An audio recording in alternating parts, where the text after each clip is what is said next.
আজকে সমীর এসছে আমাদের ড্রিম কোচিং একাডেমিতে বাঁকুড়া থেকে ট্রেনিং শেষ করে ভাই জন্য জোরে হাততালি দাও। আর ভাই যে বিল্ডিংয়ে ছিল তারাই সব এসছে, তো প্রথমে বরণ করছে আমাদের গৌরব স্যার, তারপরে আমি। তো জোরে হাততালি দাও আবাস। আর এরপরে ভাই এদিকে আসো একবার। আর ভাই আমাদের বাঁকুড়ায় বাড়ি, ট্রেনিং কেমন করে আসলে বলো? খুব ভালো। ভালো তো বেশ।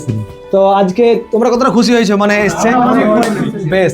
তো আর আগের দিন একজন প্যারা এসে এসেছিল কমান্ডো, হয়তো ভিডিও দেখছে আমার, মানে আমি ফোন রিসিভ করা না করার কারণে ও বাড়ি ফিরে গেছে। ও আবার বলেছে 2-1 দিন পরে আসবে, তাই তো? ওর বাড়ি মেদিনীপুরে। তো ঘটনাটা হচ্ছে এখানে যারা আছে ভর্তি অনেক ছেলে হয়। আজকে আমি এই কথাটা বলি, বাবা দিয়ে গেছিল, তাই তো? সবাই বাবা মা এসেছিল কি, অনেকে আসে মানে মানে পিকনিকের ট্যুরে নাকি ভাবে যে 2 দিনে গেলাম জয়নগরের মোয়া পেয়ে গেলাম, মানে এরকম না। ব্যাপারটা হচ্ছে এখানে এসে কষ্ট করতে হবে, রেগুলার ক্লাস করতে হবে, মাঠ করতে হবে, তবে গিয়ে ইউনিফর্ম হবে। আর যদি মনে করেন কি ভর্তি হচ্ছি এসে বাড়ি ফিরে যাচ্ছি, তাহলে কিছু হবে কি? কোনোদিনই হওয়া সম্ভব না। আর এরা যারা আছে প্রায় দিনে, তো যেমন প্রায় দিনে মাঠ যায়, এর মধ্যে শরীরে আলাদা একটা জোশ আছেই, মানে ও ভেঙে পড়েছে যে আমার জিডি চাই, মানে জিডি চাই, অন্য চাকরি আর চাই না। তো এরকম অনেকে এদের মধ্যে আছে। বাড়ি সবার কোন কোন জায়গায়? জেলার নামগুলো একটু বলো। মেদিনীপুর। তোমার? মালদা। তোমার? উত্তর চব্বিশ পরগনা। তোমার?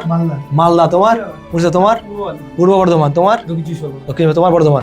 পূর্ব বর্ধমান। আর এবার হচ্ছে বাঁকুড়া। তো এখানে সারা পশ্চিমবাংলার ছেলেরা আছে, এবং এখানে শুধুমাত্র মাসের খাওয়া থাকায় টাকা দিতে হয় আর ভর্তির সময় টাকা দিতে হয়। বাকি কোনো চাকরি হয়ে যাওয়ার পরে বা অরিজিনাল কাগজ করে দেওয়ার কোনো প্রশ্ন নেই, আছে কি? না। তো যাই হোক, বেশি কিছু বলছি না। আর একে আগামী দিনে যেন আরো অভিনন্দন। আর প্রত্যেককে বলবো যারা এখানে আছো, অনেকে বলছে অগ্নিবীর, আমি আজ ভিডিওতে বলছি 5 বছর পর যারা যদি কেউ অগ্নিবীর না যায়, এসএসজিডি কেন কোনো সার্ভিসে হবে না, কারণ এটা সরকারের ইয়ে আছে, মানে এটা আমার আপনার বানানো জিনিস না। অগ্নিবীর কি রে, এটা অগ্নিবীরে আপনারা দেখেছি কি 50% রিজার্ভেশন করছে বিএসএফ, সিআইএসএফ থেকেও সেম ডিক্লারেশন দেওয়া হয়েছে। মানে আগামী দিনে যারা নেক্সট জেনারেশন রয়েছে আর কি, আপনার বাড়ির ছেলেকে কিন্তু অগ্নিবীর দিতেই হবে, না হলে কিন্তু আপনার ছেলে সিভিলিয়ান হয়ে গেলে আদার্স কোনো পোস্টেই পাবে না। এদের জন্য কিন্তু অনেক অপরচুনিটি, সুযোগ রয়ে আছে। আর যেটা ইগনোর করছেন পরবর্তী ক্ষেত্রে আপনার জন্যই বুঝতে পারবেন। আর যাদের মনে হচ্ছে কি অগ্নিবীর এত সহজ, তারা একবার 1600 মিটার মাঠ পাস করে দেখাক, তাই তো? এবার মেডিকেল ফিট হয়ে দেখাক এবং পরীক্ষায় কোয়ালিফাই করে দেখাক। এখন আর সেই দিন নেই অগ্নিবীরে চোখ বন্ধ করে দিন রাত পড়তে হবে। আর 1600 মিটার 4 চক্কর যারা দেয় তারাই জানে। তো ভাই অগ্নিবীরের জন্য হাততালি সবার।